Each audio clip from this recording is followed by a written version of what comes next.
Hello, and thank you for tuning in to the Fi Mastery Podcast, where our focus is on providing tools, resources, and insights that empower driven individuals to secure their own path to financial independence. My name is Peter Donisanu, and today we're going to talk about old money habits that can help you stay wealthy. Now, for many of us, when we come into a lot of money, there's a temptation to do things to amplify our newfound wealth. Now, the trouble is that these sorts of habits can quickly lead us from new money to broke money in a short period of time. That's why in today's episode, we'll discuss the practices that old money families use to preserve and grow their wealth to ensure that it lasts a lifetime. So with that, let's dive into today's podcast. Do you know what to do with your money when you finally make it big in your career or your startup finally takes off? Well, whatever you do, it's crucial to be mindful of whose advice you take. To be sure, all you need to do is to log into any social media website and you're likely to find accounts that have claimed to have secrets about wealth that are available to only just a few. But the truth is that when it comes to prudently managing your newfound wealth, there are no shortcuts out there. In fact, individuals with old money typically follow tried and true principled approaches to managing their money rather than spending their time looking for cheat codes. To be sure, what distinguishes old money wealth from the new money rich is not just how long a family has held on to their money, but also what they do to keep that wealth growing from one generation to the next. That's because it's one thing to make a lot of money and double it in short order, and quite another to keep it growing steadily decade after decade. Look, Las Vegas wouldn't exist if tourists didn't have the chance to win big, but in the end, the house always wins. So then if you've made a lot of money and want to look for potential shortcuts that claim to pay off big, then more power to you. But if you've come into a substantial sum of money and want to utilize principles that allow your money to grow steadily over time, then there are three key principles that you'll likely want to consider when it comes to managing your wealth. All right, before we dive in, let's get clear about what we mean by old money. And so what do we mean here? Well, you know how some families have been rich for generations, like the Hiltons or the DuPont family? Now that's old money, or wealth that's been in their family for ages. And that wealth didn't just happen overnight. It started with a founding family member making it big and then choosing to manage their money deliberately over time. So then when it comes to managing your newfound wealth, like old money, one of the first principles to wrap your head around is that old money typically has a long view when it comes to managing their money. In fact, while you may be accustomed to creating 5 or 10-year plans, when it comes to building generational wealth, many old money families think in terms of 100-year plans. Now, while you may not be interested in leaving a legacy that lasts 100 years, from this perspective, the takeaway here is that the old money approach has less to do with answering questions like, where is the market headed over the next week? Or which investment is likely to go parabolic? And more to do with, how can I mitigate investment risk and reduce taxes to make this money last a long time? Now, to be sure, many old money families have a clear vision or mission statement that helps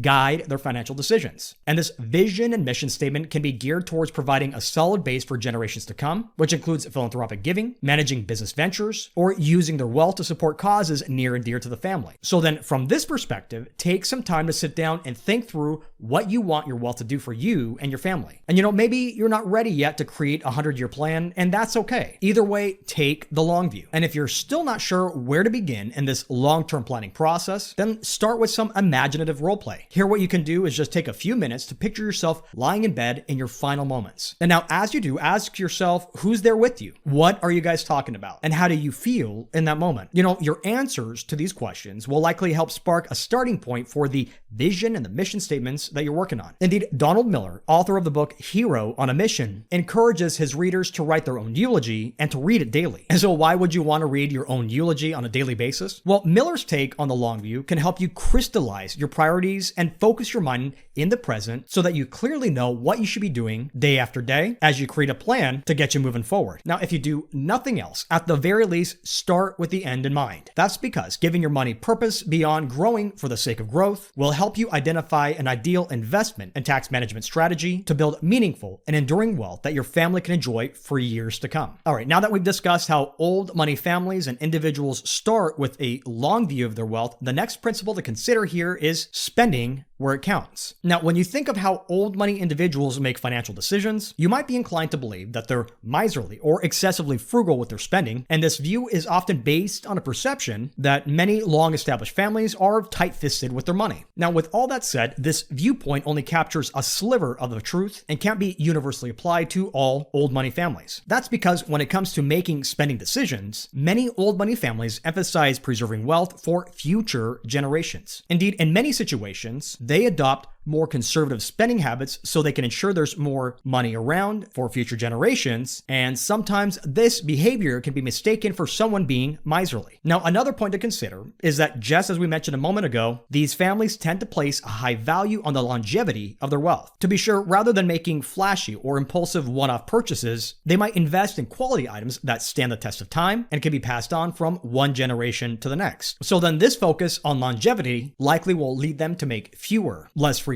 purchases, and so from an outsider's perspective, it may look like they're being overly frugal. What's more, it's worth noting that many old money individuals don't necessarily flaunt their wealth. Indeed, besides some of the rich and famous you might read about or hear about on social media, the authentic or the genuine or the real old money individuals typically don't engage in ostentatious displays of spending, which can lead you to think that they aren't spending all that much. But the reality is of what's going on below the surface, and often what you can't see, is the deep-seated rooted values that are being handed down through one generation to the next, which often emphasize responsibility, stewardship, and giving back to their community, which promotes more purposeful spending rather than showing up their neighbors. So then how can you ensure that you're spending where it counts? Well, to start, keep in mind the importance of quality over flashiness. Remember, just because you can afford something doesn't mean it's a wise purchase. That's why when you consider how to spend your wealth, think of things and experiences that offer long-lasting value and memories that you can cherish for a lifetime. For example, when you're planning to purchase a new house or a new car, invest in those purchases that not only resonate with your taste, but also will stand the test of time. Next, consider the costs of your ongoing purchases. Acquiring a luxury or high-priced property, for example, also comes with maintenance costs, taxes, and other professional needs. That's why before making such a big commitment, think about the long-term implications for your cash flows, and also take some time to consider whether these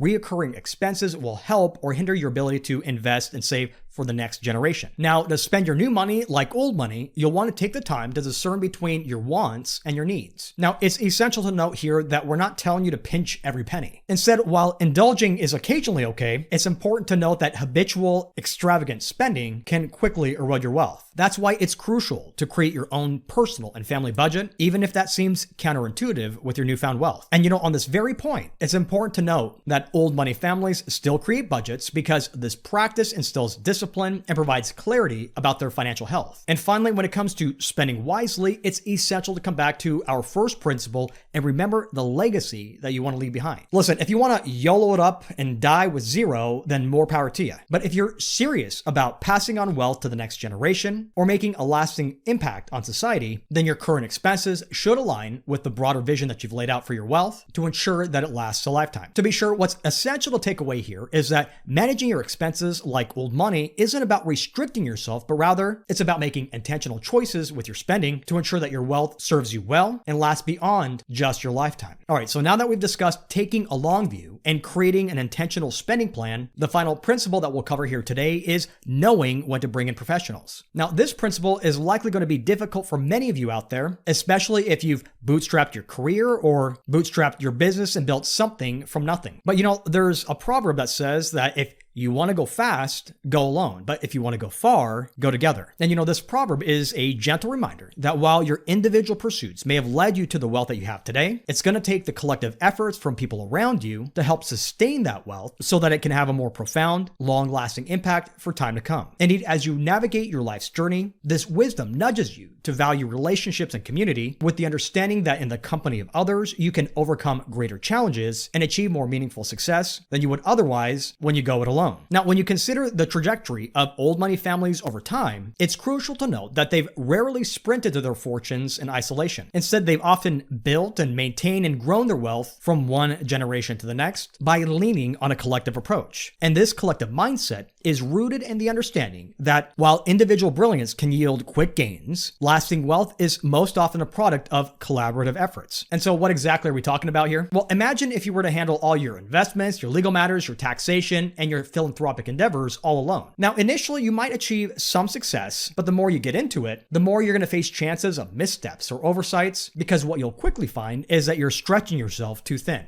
Old money families recognize these pitfalls and harness the collective wisdom of not just family members, but also advisors, of experts, and trusted confidants. Indeed, they understand how beneficial it is to have multiple perspectives and diverse expertise at the table when it comes to sustaining wealth over the long haul. At the same time, this idea of going together also extends to succession planning. You see, what makes old money families old money is that they often involve younger generations early on in the financial planning process. And by doing so, they're imparting financial wisdom, values, and responsibility. Indeed, this approach ensures that when the time comes for a wealth transition or for other family members to step up and take on more responsibility for managing the family's wealth, that there's a cohesive understanding and shared vision for the family's assets. So then when navigating the complexities of managing your family's wealth, remember that while you may be able to make swift decisions all by yourself, the journey to preserving and growing your wealth from one generation to the next is more assured when it's taken together. Now, it's essential to note here that the 3 principles we discussed today are just a starting point for managing your new money like old money. Certainly, as you stand at the crossroads of figuring out what to do with your newfound wealth, it's essential to keep in mind that you have some choices to make. Remember, society often cheers for us to celebrate our big wins by living life in the flashy fast lane. But at the same time, old money wisdom whispers a time-tested truth, and that's that enduring wealth isn't about racing to the finish line, but it's about a thoughtful, steady, and shared journey towards building a lasting legacy. Now, make no mistake, while instant gratification has its momentary allure, the long view, intentional spending, and collaborative decision-making are the pillars that truly hold up the house of generational wealth. So then, as you chart your path forward, take a leaf out of the old money playbook, not just for the sake of following a stuffy tradition, but for the promise of a future where the choices you're making today are helping future generations take their own steps forward towards mastering their own financial independence journey.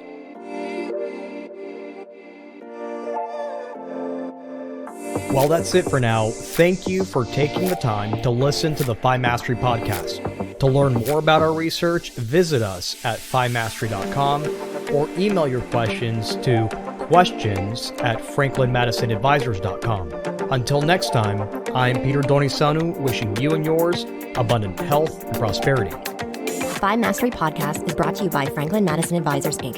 Franklin Madison Advisors is a registered investment advisor firm with its registration and principal place of business in the Commonwealth of Pennsylvania. Registration of an investment advisor does not imply a certain level of skill or training. This commentary and forecast are limited to the dissemination of general information pertaining to Franklin Madison Advisors investment advisory services and general economic and market conditions and are subject to change without notice. The information shared today is not intended to be personal, legal, investment, or tax advice, or a solicitation to buy or sell any security or engage in a particular investment strategy. For additional information about Franklin Madison Advisors, including fees and services, please contact Franklin Madison Advisors or refer to the Investment Advisor Public Disclosures.